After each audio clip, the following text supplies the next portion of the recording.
for our final seminar of day one. We really appreciate you being out here. I'm Andres. I'm your stage moderator.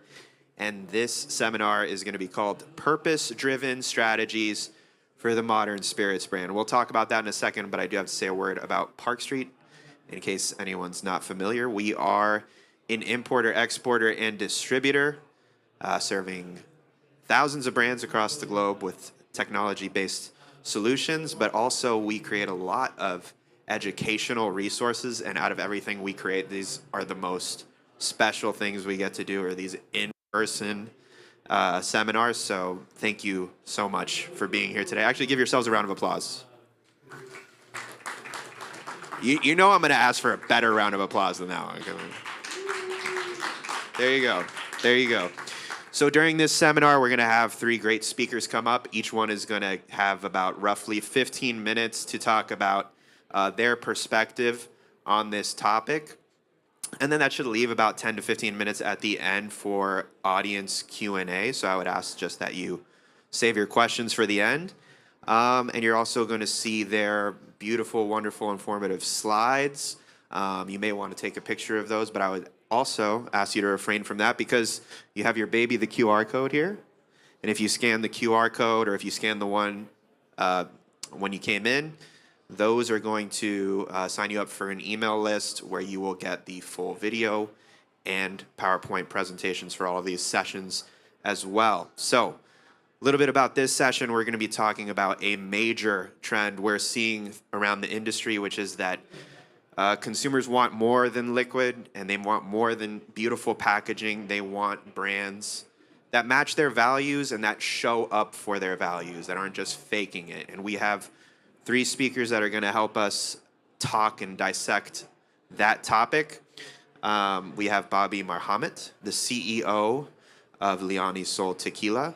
He's going to be kind of diving into why in-person experiences are a big purpose driver for consumers in 2026. We have Michelle Ivey, the founder of 11C & Co., and she's going to be diving into why purpose-driven brands outlast trend-driven ones. She's got an amazing case study that she's going to tell you a lot about. I think you'll find interesting. But we are starting off with Meg Sethi, the founder and CEO of Alchemysts, Inc., on how brands can integrate their marketing strategies and activate them across multiple platforms. So, Meg? Do you want this, or do you just want to try to try this one? Okay. Can everyone hear me with this? Yeah? Okay, perfect. All right, so pardon if I'm not great with this clicker. I'm going to try my best. I'm not great with technology, apparently. All right, so just to jump a little bit about myself. So this is a lovely bio here that I won't get too into. Talk a little bit more about what I'm going to talk about today. So really want to talk about how campaigns can build relevance and then long-term revenue for us. So just a little bit about myself. Top level, 2-time founder, agency owner. I think there's some weird feedback, yeah? Is that okay? We're good? Okay. You prefer that? Is that better? Ooh, okay. So I'm the CEO of Alchemysts, Inc. Is that working? Yeah? Okay. So we are a beverage marketing agency, so we really look at things from a different lens. So we've won a few great accolades, which we're really excited about. We were the 2025 and 2026 winner of the World Whiskey Awards. We're the Global Agency of the Year for World Drink Awards, and then a couple of other great nominations that I'm really excited about. So we're on the agency side. So agencies, we always get the information at a different time. So one of the things that we see from an issue standpoint when brands will come to us, first and foremost, the campaigns are disconnected from broader business strategy and brand values, okay? Second, a lot of the marketing is tactic-led over strategy-led. So I'll get into that a little bit more in a bit. Sales and marketing teams work in silos, and they're disconnected from each other, right? So this is common on our side from the agency. They'll be like, well, this is what we're doing for marketing. We ask the question, well, what's sales doing? Like, we gotta make sure that the two are working together, right? We're focused on immediate needs over long-term brand building, and then we're chasing trends. This is something that we see on the agency side so often. They'll be like, there's this really amazing trend, we should jump on it. That's not correct for every single brand. It doesn't always make sense. So I've actually put an example here of brand kind of like trend chasing that went wrong. I don't know, does anyone know this example? Okay, so this was a really, really terrible example of where we were trend chasing a little bit, and this ad was so poorly received and criticized that it was pulled in 24 hours. So it kind of shows you when you're going towards the trend chasing how it doesn't really work. So some of the effects of these like common issues that we get on the agency side, right? So the marketing dollars aren't being used strategically to contribute to long-term growth. So what do I mean by that, right? So again, a brand will come to us and say, hey, we have this many dollars. We're gonna put a really great media influencer event together. Okay, great. So they're like, choose wherever you wanna do it, whatever venue, for example. The question we'll ask is, okay, what's the commercial strategy for like from an on-premise standpoint? Let's support that particular account so the dollars are gonna be able to nurture a relationship there, right? We're gonna spend the money anyway.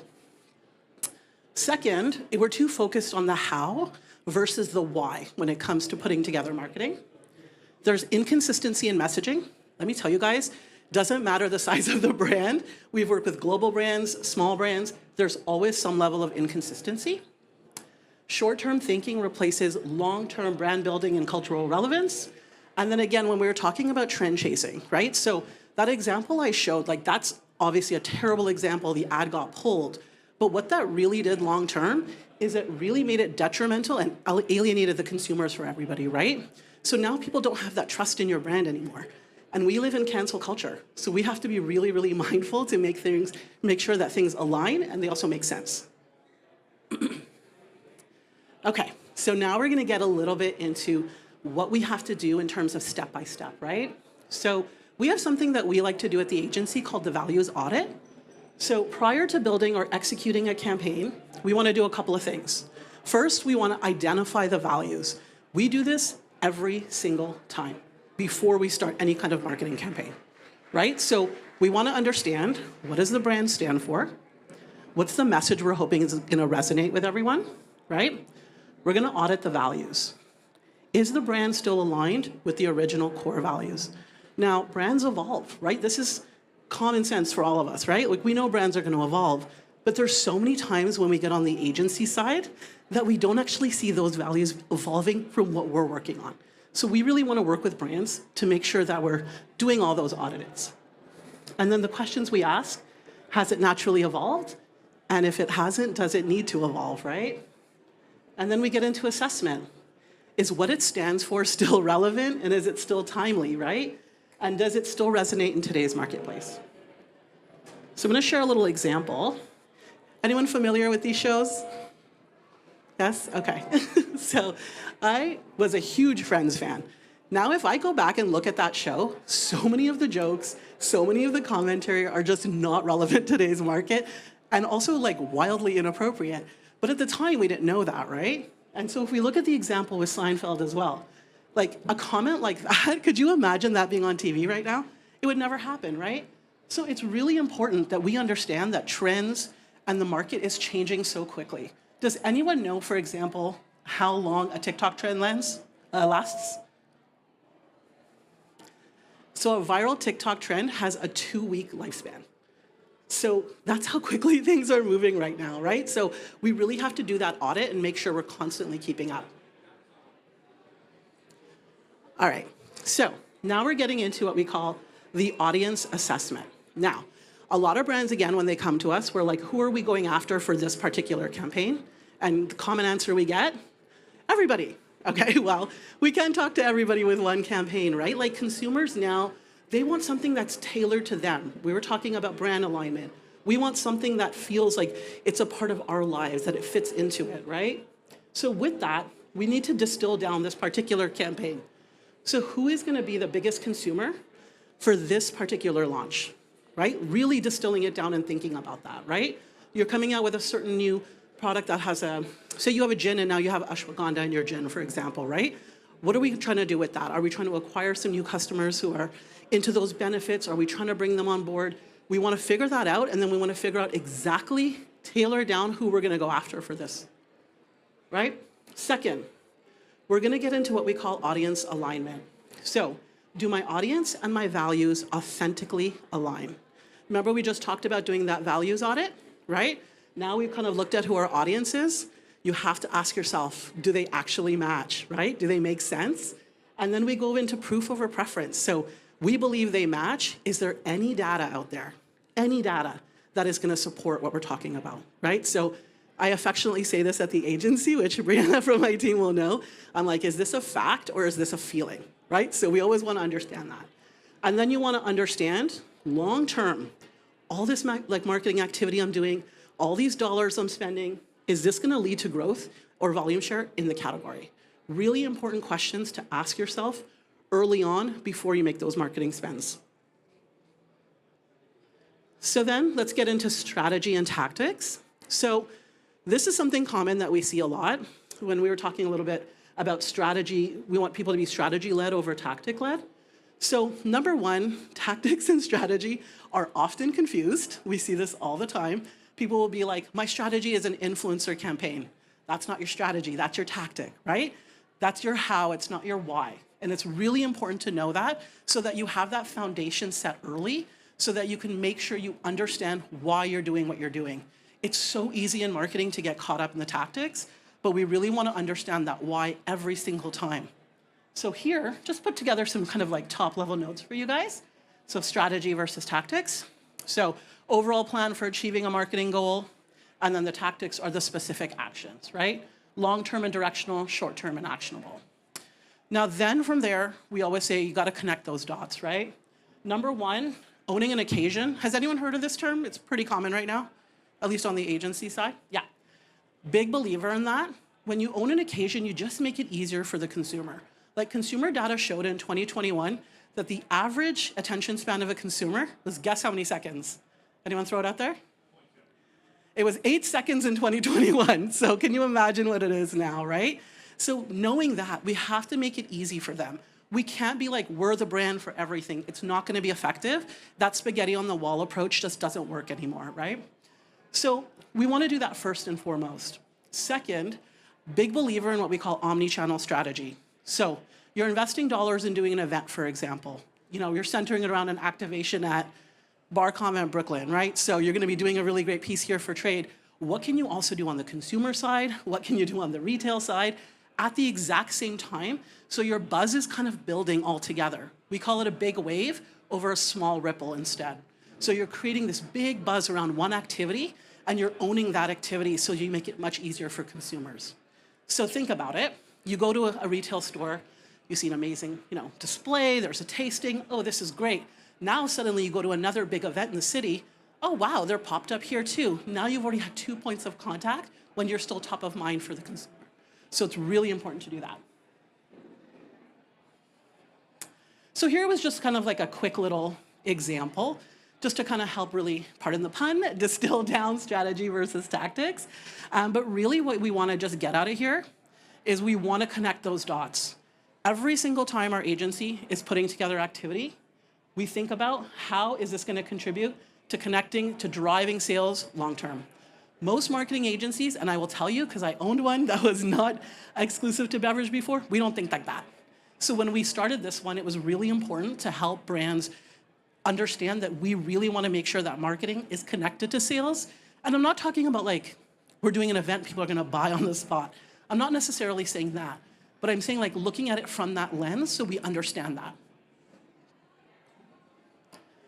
Okay, so getting into strategy now, this is one of the most important points. Effective marketing, it amplifies authenticity. It does not manufacture it. Okay, so again, effective marketing amplifies authenticity over manufacturing it. Today's consumer is so discerning with anything they're perceiving that's fake. You can have a long-term relationship with a consumer. You come out with something that feels fake and inauthentic, you lose that customer. So we work really hard to get them. We know that, right? So the kind of key points we want to have, number one, it's got to feel genuine. And that's why we always go back to that values, right? Like, does it feel genuine for the brand?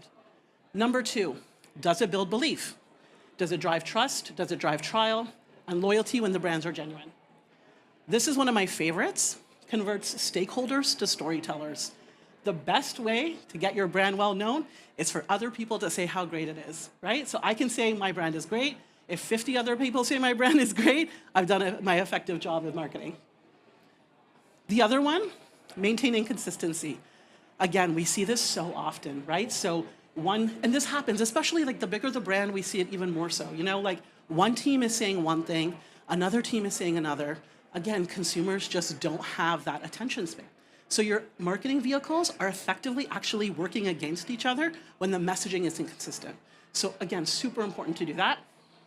And then all these things combined do what we really want them to do, which is build resilience when there's market fluctuations. When there's things happening in the market, inflation is high, we want people to continue to make the decision to buy our product, right? So that's what that'll do for us. So I'm gonna share a really fun example with everyone. Anyone here been to Miami Music Week? Yes, it's a time. It's a really, really fun week. So it's literally when like the top DJs in the world come to Miami and there's like party after party and event after event, and it is so much fun. So this was recently, I'm gonna use Duolingo. Does anyone here know Duolingo app? Yeah, okay. So the Duolingo Owl took over Music Week. So there's a really well-known club called Space Miami. I don't know if anyone's been there. It's open 24 hours, just to be clear. So the Duolingo Owl actually showed up at one of the biggest events, which was John's Summit thing at Space. So you can see here, he's vibing, he's having a good time. He has other people bringing these little hats. People are now wearing these owl heads. It's organically becoming a Duolingo party without Duolingo sponsoring it. It doesn't feel corporate. It feels really cool and authentic. It's really, really fun for everyone, right? So let's talk about why it worked. Okay, well, first and foremost, it integrated into a timely cultural moment, right? It made sense. So one piece, I don't know if everyone here knows, but Duolingo has started to do music learning, which is why they wanted to participate in Music Week. It met the consumers where they are, showed up in a popular space in an engaging way. Like, can you imagine you're like vibing and having a good time, and next thing you know, the Duolingo, owl is next to you dancing, like so much fun. It expanded the brand without breaking it. Now, a lot of the time when brands are looking into acquisition of new customers, they forget their core. You have to find the balance of putting together a strategy that brings new customers over, but does not alienate your current ones. And that's really sometimes tough to do. And that's why you gotta go back to that values system and do your values audit. And then of course, it reinforced its brand personality. It's fun and it's engaging for everyone, which is what the brand stands for, and so does Music Week. So I just shared a little example here. So EDM Maniac is a social account. Do you think that if we reached out to them and said, hey, Duolingo has a music learning app, do you think you would have gotten that coverage? Absolutely not. So now you've just opened yourself up to a whole other audience that now has learned about who you are. So I thought this was brilliant, but I think there could have been more. There could have been more to amplify this. So what I would have suggested for this is that we layer in a celebrity PR strategy. Let's make Duolingo Owl the celebrity of Miami Music Week. Let's get him walking on Brickell. Does anyone know Brickell Avenue? It's like, Brickell Avenue is like the street to walk on. Crazy restaurants, crazy cars. A lot of the stuff you see in the city is with Brickell Avenue. So you get him to walk down so that everybody wants a moment.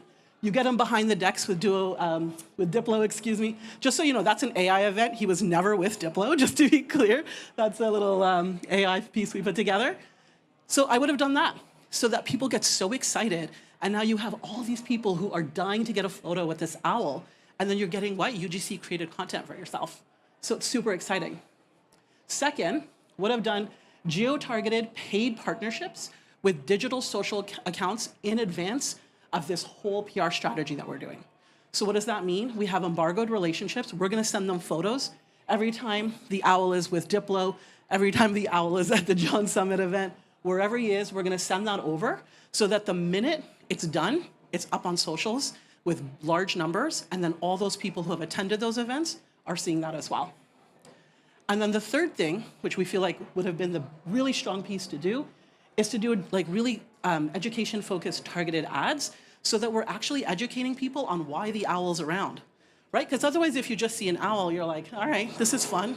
It's a Duolingo owl, but people don't understand that connection to the music part. So we would want to do that to make sure they understand the why of what we're doing. So then the last kind of little piece here, and again, some of this might sound a little obvious, but we just see this so often when we're on the agency side, is there's not enough pressure testing. So the pressure testing is usually done at the end of the campaign, right? So how many impressions did we get? What was our engagement? How much content? But the problem there is that we're not able to be quick in making sure that we're hitting where the areas of issue are right away. So first, we want to have that proof over preference. So get those like checkpoints and those KPIs throughout the whole strategy so that you're really understanding it. The second is to incorporate sales and OP teams' feedback. What are they working on? How can we support them with these marketing pieces that we're putting together, these campaigns? Understanding their goals, it allows us to come at it with that lens. And then, of course, just evaluating resonance. So we put like a variety of different ones in here. It's just based on the brand we're working with and how they value things. But it can be engagement, impressions, PR and influencer. I personally love organic content. Like if we get UGC content, we know we've done something really, really well in my book because we're getting so much content that, again, everyone's talking about instead of us. And then, of course, at events and experiences. So common in our industry for experiential marketing, how many samples did we serve? That's the common benchmark. But it's more than that, right? Because if you're creating a world or a brand world for people to participate in, we want to understand, like, how long were they there? Did they actually engage with the brand? Or did they just take a free little sample and then leave? So adding those like measurable outcomes really makes you understand how successful your campaign really is. And then last, paid media. Conversion rates is just a common one on our agency side that we see. But again, it just depends on like click-throughs, whatever we're working on at that time. So just again, the point here is just making sure that you're doing these tests throughout the process so you can see where you're tracking. And then last, if anyone wants to connect with me, this is my information here. This is a recent campaign that we did with Glenfiddich and Aston Martin. We're at the Grand Prix in Montreal, Canada, which is really fun. And we did like a whole bunch of different pieces, and then we did a pop-up in Toronto as well last year. So a really fun partnership. But again, the success of it was that it was layered into so many different places, you know? So we did a pop-up media influencer event to get content created. We invited key media to come to the paddock for a paddock experience. We had an activation in collaboration with Boss, where they had a really big party. So anyone we couldn't invite to the private dinner went to that event. We saw things in duty free. So it was really so big that anywhere you went, you saw that Glenfiddich and Aston Martin were working together. So thank you guys. Sorry for the mic issues.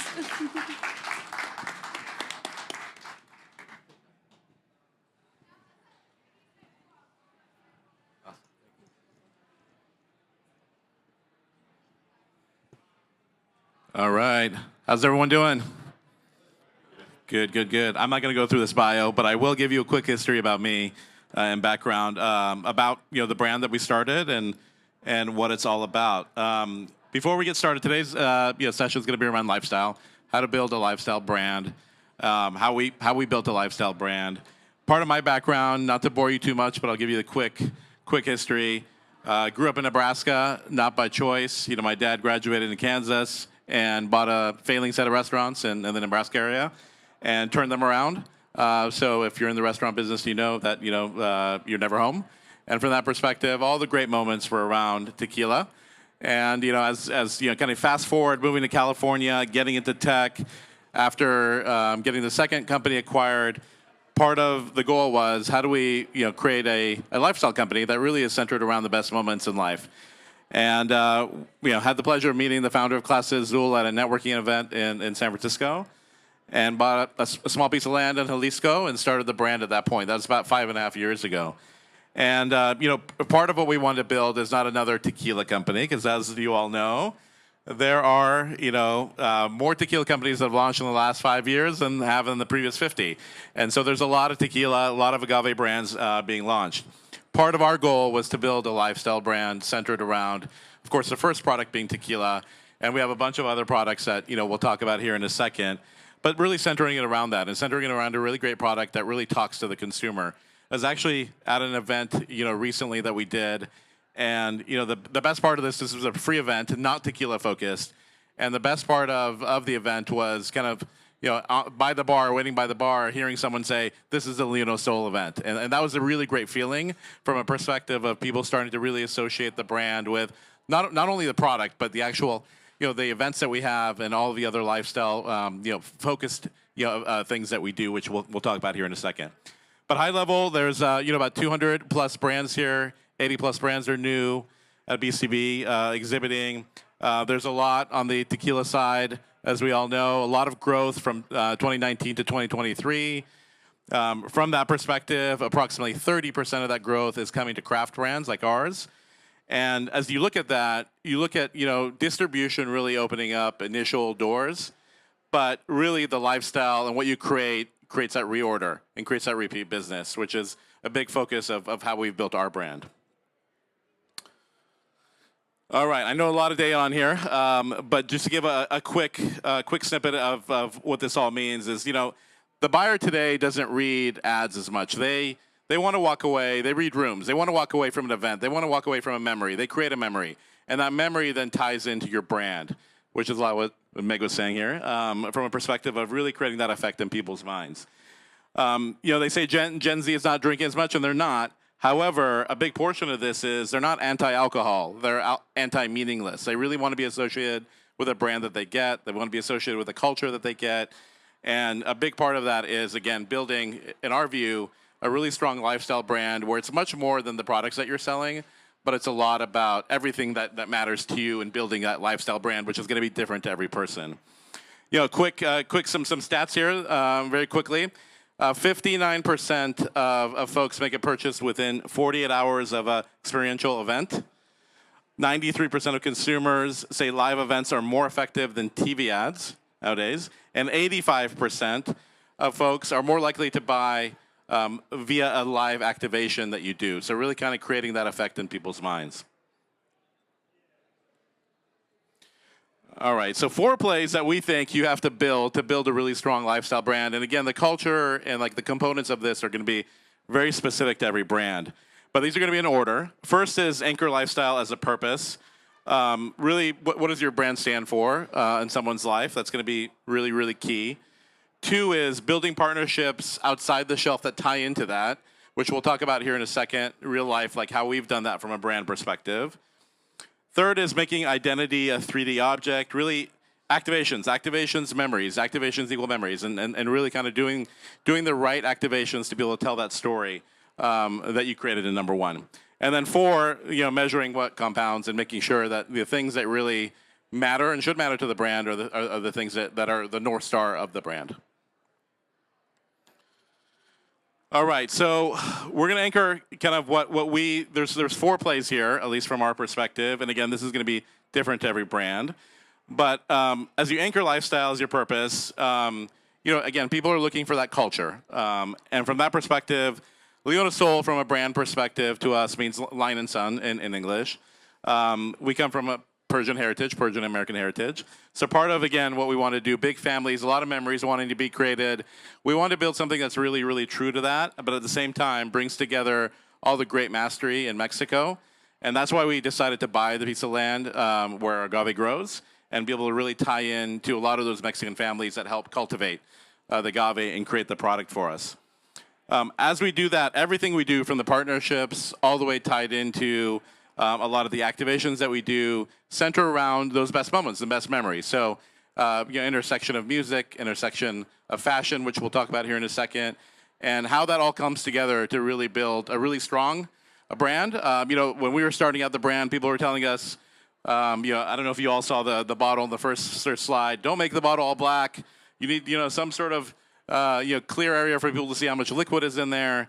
Don't price it at how you've priced it. Price it differently. And we centered everything around the lifestyle that we were, again, lifestyle brand that we were trying to build, knowing that we want to stay true to a lot of the components that, make sense to our brand and make sense to the folks that want to purchase our brand.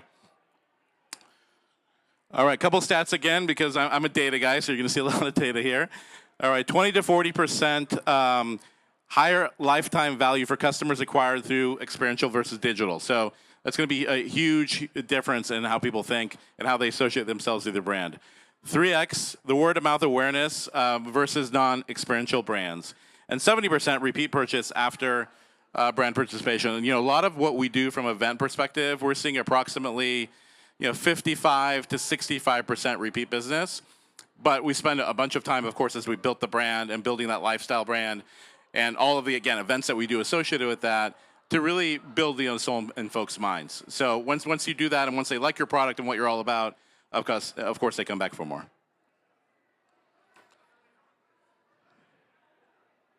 Come on. Uh-oh, did a battery die? Did I do something? Use that?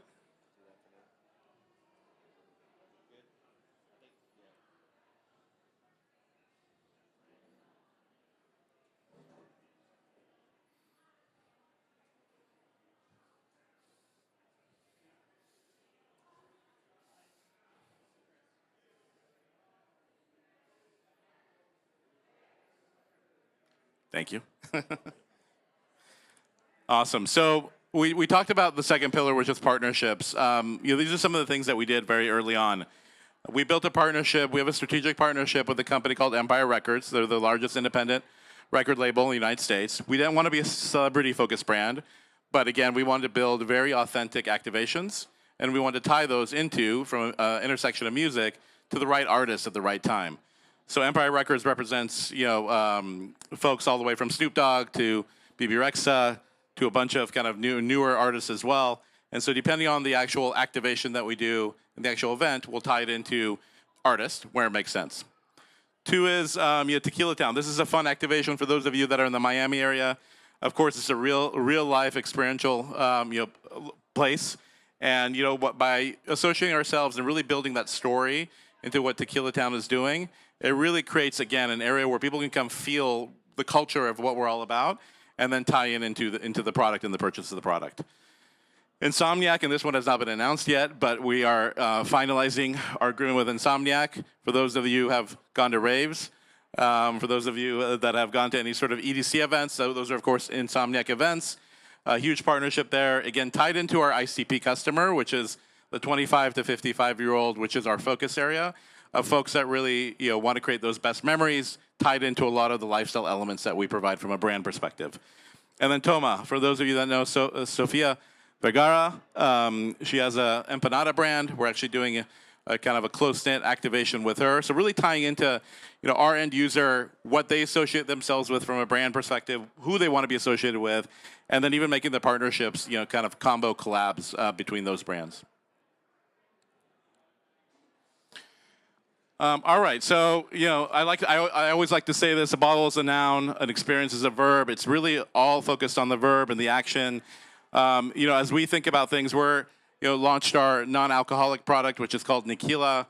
It's the first, I'll call it, real tequila product with the alcohol scrubbed out. So I'll call it a real agave product, if you will, from that perspective. Although you kind of legally say that, of course, from a high-level perspective. But it is the first product. And as we think about that, instead of going and pulling a bunch of ads, instead of going and doing a bunch of releases around that, it's really tying into the folks and creating a really experiential event around bringing the right folks into the room, really having them taste the zero proof product, really tying into, again, the events that can still be created from a zero proof product. And we're happy that we're going down this direction because it also gives people the ability to, let's say, for example, if a partner is pregnant or a partner is not drinking or whatever the case may be, really tying to having those best moments, which is true to our lifestyle brand, but at the same time not having to drink alcohol. So that's a tie-in as well from a new product standpoint. We also have some other new products coming out, which again tie into this. We have tequila lollipops, which are not the first ever made, but I think we've perfected them from that perspective. So if you're at a party and you don't necessarily want to drink, but you want to suck on a lollipop and have a good time, it gives you that same effect and ties into that lifestyle feel, if you will. We've also done a collab, which you'll see here, shortly coming out in the next 60 days with a Louis Vuitton designer. So coming out with the intersection of, again, as I said, fashion and music to be able to tie in again to our lifestyle brand. So all of this, to say we don't sell tequila, we really, have built a lifestyle brand, and there's a bunch of products as people want to either, associate themselves or buy those products they can. But again, we throw a bunch of even, I'll call it free events continuously to tie into that end user for them to get to know us. We're really trying to follow the brand strategy of Red Bull. For those of you that know that, they're not really an energy drink company; they're a full-on marketing company. and really tie into authenticity and building a lifestyle brand that helps folks really want to be there, want to be a part of our events, and then again, if they buy our product, even better. All right, last couple slides here. Then I know there's getting a lot of data on here. If any of you want to nerd out with this stuff, but these are the things that we measure. Of course, these are going to be different for every company. But dwell time per attendee, UGC posts per 100 attendees. The purchase rate after an event is huge for us. The 48 hours after the event. On-premise reorder velocity. We focused our business initially when we built our business. We built it on the on-prem side, and then we're now supplementing and growing the off-prem side. And then 30-day repeat trial of locations. And so these are the components that we really measure to see success in a market and see success in how we're actually going into a market and growing in a market. And I'll tell you, the data also supports this. 89% of marketers report positive ROI and experiential. Only 23% feel confident measuring it. So if you start measuring it, you'll know what things are working, what things are not working. As a part of that, actually, let me actually go to the next slide so I can talk about this. Some of the things that we've seen, money really get lost is if you do an event like BCB, in our view, you want to do it and you want to build an experiential component around it. You want to be different from that perspective. You really want to talk to your end user and customer. And so the areas where we feel like money gets lost if you're building a lifestyle brand is spending a lot of money in areas that have limited foot traffic or where you get lost. If you're going to spend the money, you should do something that really is out of the box. Like your Duolingo example here, and really kind of gets out there and really builds in people's minds. One-off celebrity sponsorships definitely don't work. When we were starting the brand, we got approached by so many different celebrities, saying, "Hey, let's do this activation. Let's do a Steve Aoki party here, etc." And like all of these are one-off things that are great and they feel good, but they don't really build the brand. So staying away from those, of course, as you're building the brand. Experiences that are disconnected from the product, that's huge.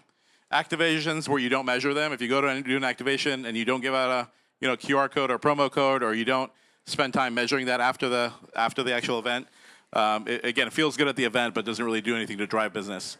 And then anything you can't repeat next quarter. Our big thing in the company is things that have to be repeatable quarter after quarter.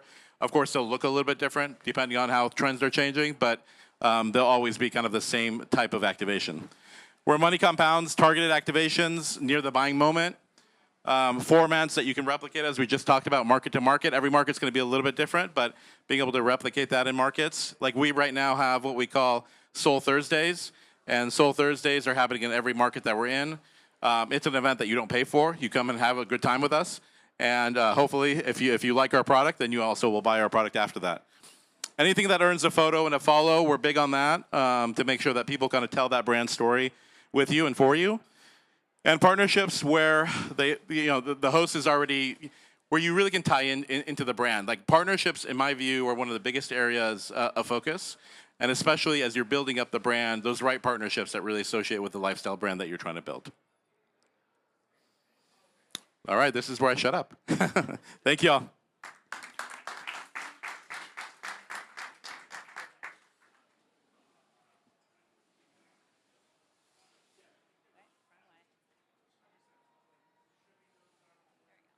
Hi, everyone. I'm Michelle Ivey. Very nice to meet some of you. Thank you to some of my old friends and new friends that are here, and the rest of you are friends I haven't met yet. I have an agency here in Greenpoint, not too far away, called 11C & Co. That's been around since 2014. I'm formerly the Chief Operating Officer of Ilegal Mezcal. I was part of the founding team for that company and built it and took it through. I was actually the point person that took us through its exit to Bacardi in 2023 and stuck around for a year to transition it to the company, to Bacardi. There we go. So I'm going to talk a bit about Ilegal. I don't know how many in the room are familiar with it. I know a few people in the back are familiar with it. And talk a bit about how we went to market as a purpose-driven brand, as a value-oriented brand, our values, our community, and how we use that to grow the brand, build the brand, and drive brand recognition. A bit of a case study, if you will. And I want to thank all of you for being here, because that means to me that you have an interest in building a brand around your values, your passion, and taking that to build your community. and bringing that. I think that's extremely impressive, and I appreciate it from all of you, especially because apparently I'm the very last person to speak. So thanks. So why do some brands become movements while others become trends? Trend brands. We talked about this a bit earlier. Meg talked about it. She talked about how long? 2 weeks on a TikTok trend. That's awareness, reach, virality, short-term growth. Enduring brands have trust, belonging, identity, community. Community is the biggest component piece, in my opinion, that you really need to have a purpose for your brand and to endure. I'm going to go a little bit fast because I think I want to make sure we have time for people to talk. With Illegal in particular, we had a community before we had a product. This brand was built and developed out of a bar in Antigua, Guatemala called Café No Se, where there was a ragtag bunch of travelers, musicians, artists, interesting people with interesting backgrounds that had similar passions in life. And so we were able to start with a community. And I think if you're able to do that, you are starting in a much stronger place than having a product and then trying to figure out who you're going to deliver it to. Community was our growth engine. The brand spread through trust, advocacy, and word of mouth, not advertising. Bartenders were influencers before influencer marketing existed. Now, part of this is timing. We launched in 2010, so there wasn't the influencer, content creator, this world, that wasn't there. We had to build our influencers, and our influencers came from behind the bar. We were very, very passionate about that, and it was how we developed our community, how we delivered message when social media was not a thing. It was a thing, it was barely a thing. So you had to figure out a way to deliver your message, and that was really through the community that we had. People, that is really how they developed, that is really how we got the message of Illegal out there. And if you think about it, sit at any bar. If a bartender recommends something, people get it. Like, people trust bartenders, people trust hospitality people. That is true. Action before messaging. Purpose wasn't a campaign, purpose is how we operated. I know purpose marketing, we've talked about it today, it is a hot topic. It's something people develop campaigns on purpose for a purpose, right? But we at Illegal had a value system that was created along with the community that we were developing. And people talk about narrow and deep in sales constantly. And Meg talked about this with narrow and deep in marketing, and you have to align those things. And your community should be narrow and deep. I'm wearing one of our campaigns that should never have existed. It started in 2015. It had to come back again, unfortunately. But, and people would have said, and people did say, and people say now, your brand should never be involved in politics. I highly disagree. Narrow and deep. If you're going to build a community and you identify with the community, resonate with your community, and we did that. Our community, this campaign in particular, I would love to give the example, started the day after Donald Trump came down the escalator at Trump Tower here in New York City and called all Mexicans rapists and drug dealers. Well, in our brand, that was our family, and you're attacking our family. So we developed this. Honestly, it started as a sarcastic joke. No one knew it was going to grow for years and years and years. That was not anticipated. However, it did. We won a Shorty Award for it in 2018 for brand identity, and it really expanded our community. Showing up when it mattered. This is something that I launched for our brand, and I am most proud of it. I specifically did this. If people recall, during Donald's first regime, during that regime, he had something called the Remain in Mexico policy. And during the first winter of that, we have some downtime in January in our industry. If you're kind of in upper management, you usually have a little bit of downtime in January. I spent 3 weeks at the border working with a group called Team Brownsville, doing humanitarian work for my personal needs and what I wanted to do. And then I came back the next year and we started the Love Your Neighbor campaign from Illegal because we were a little tired of this campaign and we wanted a positive message. We brought our entire team and any bartenders that we could afford to bring with us. We went there for another week. We worked there on the border. We did not develop content. We didn't advertise it. Nobody even knew we did it. And that's part of the action before messaging. So if you actually live what you say, be who you are. People recognize it. People aren't stupid. People more than ever actually really can tell whether a brand believes what it says, believes what it advertises, does what it talks about. Consistency before scale. We talked about consistency. Both of these people up here talked about it at length.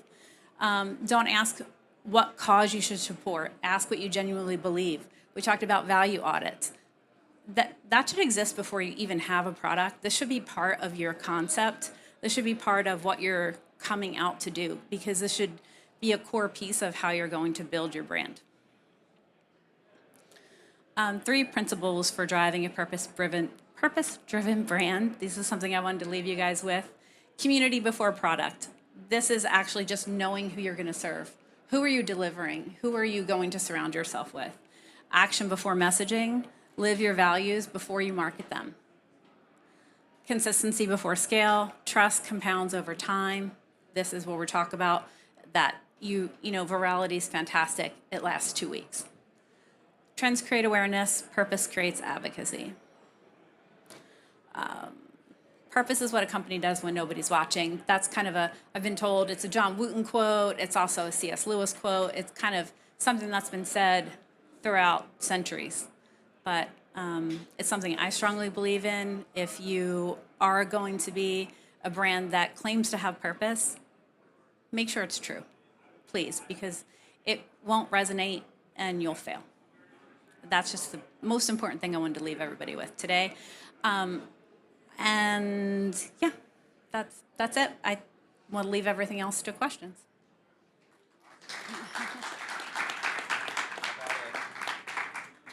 Using number 3. Okay. How about another big round of applause for all of your speakers today? I thought those were amazing presentations. A little Miami influenced, so I was a little biased. Thank you for that. Does anybody have any questions for our speakers today? Does anybody want to know if Bacardi still runs a Donald campaign? That's a good question. How about that? They don't? Okay. They quit on it. They've totally scrubbed it, actually. It doesn't exist. Oh, okay. So this is that artifact of what happened before. All right. This question's for Michelle, I guess related to that. When you brought that up, it made me think about something like that. Did you feel like when you and John and the team were talking to Bacardi about partnerships and stuff, did you feel like this polarizing stance that you had taken impacted those discussions at all? Actually, I'll tell you, it was the exact opposite. Bacardi was highly supportive. A lot of people in the industry aren't aware that Bacardi had been invested in Illegal since 2015 and served on our board, so they were well aware of our actions. For various reasons that they claim, Bacardi, large companies feel they can't participate in market this way, but often support it because they do understand the value it builds and they know that it works, but they don't believe that they're able to do it, which is why they're often going out and searching for the hot brands that are building communities. And so while they were supportive of it, it was not going to continue any longer once it moved in-house. Any other questions? So it didn't prevent us from being acquired. I kind of have a question, not to keep on this topic, but what did Bacardi kind of try to replace that voice with? Anything else that was interesting, or? They were very supportive of just to keep it short, our more positive campaigns. We run a campaign called Celebrating You that runs for, say, April to July every year. That's our Pride-oriented, our LGBTQ AI plus campaign. That is a cocktail campaign where we donate and match. And they were also very supportive of the Love Your Neighbor concept in that campaign, just because they didn't consider political. Okay. First of all, thank you guys for speaking and giving the insight. My name is Aki. I work with Brown Forman, so one of the bigger suppliers. Just in regards to like some of the metrics you guys use, I think it was like number of attendees. Hold on, I wrote it down. Let me see exactly what it was. Like UGC posts per 100 attendees, 40 hours, purchase rate. Like what tools are you guys using to get those metrics? Because in theory, obviously it seemed ideal, specifically when you guys are talking about experiential activations, but like I don't think someone's just standing there counting the seconds everyone's interacting with a tasting or how long they're in the activation. So I'm just curious, like what metrics or tools you guys use for that. Yeah, we do everything via software. We've actually tied everything. So I'll give you an example. Like from a tastings perspective, we have our own tastings platform that we use. We tie that into our UGC platform, and we measure UGC posts, etc. So it's all then tied together via Claude, and of course using kind of AI these days, of course, to tie it all together. But now we do that. Now we have it. It's so easy to use AI that we have it set for every event specifically, and then we tie it in and roll it up and see what the rolled up effect looks like as well.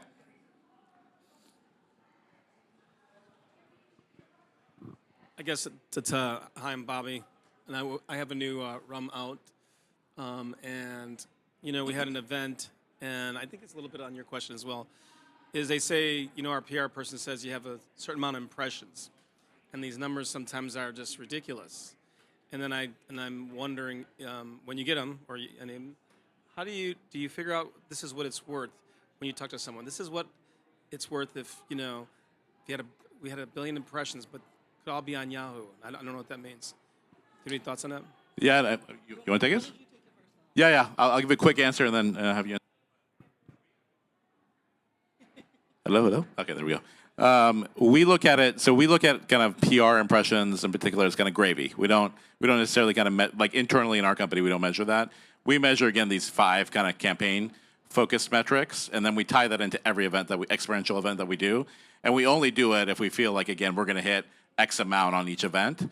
But PR to us has been also a little bit tougher to be able to measure and be able to quantify. But we look at it as more gravy, honestly. But I'm curious to see what you think. So I think that like PR measurement that you're talking about, like that is a very traditional way of looking at PR. So, back in the day, that's what I did in my first agency. I was a publicist, I was pitching media, I got you 10 articles and here you go. And then I'd be like, same thing, oh, we've delivered a million impressions. I think in this day and age, like to your point, it is gravy and it's great to have it for certain credibility, but it really depends again on whether that PR tactic is going to make sense for what your brand stands for and who your core audience is. So certain brands like that. For example, if they're trying to get new distributors, they like some of that traditional media because then they can put it in their package. They can give it to their distributor. Decks can go out and then they can sell it. Depends on who they're going to. So I think the one thing that I really wanted to try to emphasize today is like from an agency perspective, any agency, I'm going to be blunt, I'm like the whistleblower of agencies, any agencies that tells you that it's a one-size-fit-all for you is lying. Like, or they don't just get it, right? And I used to have an agency, so I get that traditional model. But that's why you have to do, like, I know those steps I shared were probably like, oh God, like we got to do all this, but it's just the equivalent of like, if you don't do those, you might as well, I'm not exaggerating, I've said this in meetings, like just take the money and set it on fire. Like it's so much faster, like, because we're not understanding who we're talking to. So those billion impressions for you are great, but have you measured after? Like, one, where are those impressions? Are they in the core market where you're trying to sell, right? Have you seen any uptick in anything that you're measuring? Has it increased, visits to the site? Has it increased your social metrics? Has it increased anything like that? And if it hasn't, then you have to evaluate, after 6 months if it's really worth it, right? And the one thing I will also say is PR isn't directly linked to sales, right? We know that. It's part of your business development strategy, but you still need to see if like those seeds that you've planted have grown into a tree at some point, right? So that's why it's really important to go back to that values piece. And like, yes, all those brand pieces that you do are so important, but I think like even to your presentation, like working with a brand like you guys, like you know who you are and everything is tight. So by the time you bring it to your agency, where we get to it, we're able to execute in a way that's gonna move the needle for your particular target demographic and actually contribute to sales. I hope that answered that for you. Yeah. So it did increase sales. Mm-hmm. We did have sales and we did have a large social following, a large amount, 50,000 people. Right. But I wonder if it was the PR yeah, or if it was the activation that we did. And we utilized social to do it. And then yeah, they give me a number of impressions is worth this much. I'm like, how? You can't just, it's hard to figure that out. But it's also, again, like where your audience is, right? Like if your brand in particular is an older audience that's more traditional, if you look at the brand characteristics of your audience, then perhaps traditional media outlets still make sense for you. But if your brand is Gen Z focused, for example, I mean, you don't have as many Gen Zs maybe picking up to get influence on what they want to buy. They're going to look at like what's happening on the gram and what are those cool moments that you're going to have. For us, like having a PR agency prior, like I think that PR agencies that have not evolved are doing a disservice to brands out there, right? Because experiential now, like to your point, that stat you brought up, like that's the most important thing because you're able to actually demonstrate what your brand world is the minute that person walks into there, right? So they know what you stand for right away. Reading an article, again, it's gravy, it's important. In an ideal world, you're layering everything together. But until I know like who your core audience is, I can't tell you whether your PR person is on the right track or not. Yeah. But you could call us and we'll help you. We might have time for one more if somebody's got a quick one. Anybody? All right. How about one more big round of applause for your speakers then? And